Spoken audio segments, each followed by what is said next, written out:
ஆச்சி மசாலா. எந்த சமையலும் ருசி தேடும் ரகசியம். 20 ரூபாய். ரொம்ப டயர்டா இருக்கு. இயற்கையான டேட்ஸ், பாதாம், பிஸ்தா, கேஷு அண்ட் ஹனி கொண்டு தயாரிக்கப்பட்ட lion date nut bytes.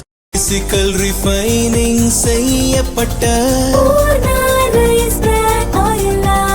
SKM Poorna rice brand oil. பாகிஸ்தானுக்கும் ஆப்கானிஸ்தானுக்கும் இடையே பல ஆண்டுகளாக மோதல் போக்கு இருந்து வருகிறது.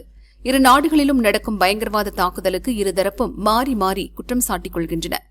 இந்த நிலையில் கடந்த சனிக்கிழமை பாகிஸ்தானின் கராச்சியில் பயங்கரவாத தாக்குதல் நடந்தது. கராச்சியில் உள்ள சிந்து ரேஞ்சர்ஸ் துணை ராணுவ தலைமையகத்தில் நடந்த தற்கொலைப்படை தாக்குதலில் 4 வீரர்கள் கொல்லப்பட்டனர். தெஹ்ரிக்-இ-தாலிபான் பயங்கரவாத அமைப்பின் பிரிவான ஜமாஅத் உல் அக்ரார் அமைப்பு இந்த தாக்குதலுக்கு பொறுப்பேற்றது. இந்த தாக்குதலுக்கு பதிலடியாக 6 பயங்கரவாதிகளை கொன்றதாக பாகிஸ்தான் அறிவித்திருந்தது. இப்போது ஆப்கானிஸ்தானின் எல்லைக்குள் அத்துமீறி நுழைந்து பாகிஸ்தான் நேற்றிரவு திடீரென வான்வழி தாக்குதல் நடத்தியுள்ளது. பாகிஸ்தான் எல்லையில் உள்ள ஆப்கானிஸ்தானின் பக்தியா, பக்திகா, குனர் ஆகிய பகுதிகளை குறிவைத்து இந்த தாக்குதல் நடத்தப்பட்டது. இந்த தாக்குதலில் 29 பயங்கரவாதிகள் கொல்லப்பட்டதாக பாகிஸ்தான் அரசு தெரிவித்துள்ளது. பாகிஸ்தானின் இந்த தாக்குதல் கோழைத்தனமானது என்று கண்டித்துள்ள ஆப்கானிஸ்தான் அப்பாவி பொதுமக்களை குறிவைத்து தாக்குதல் நடத்தப்பட்டதாகவும் தெரிவித்துள்ளது.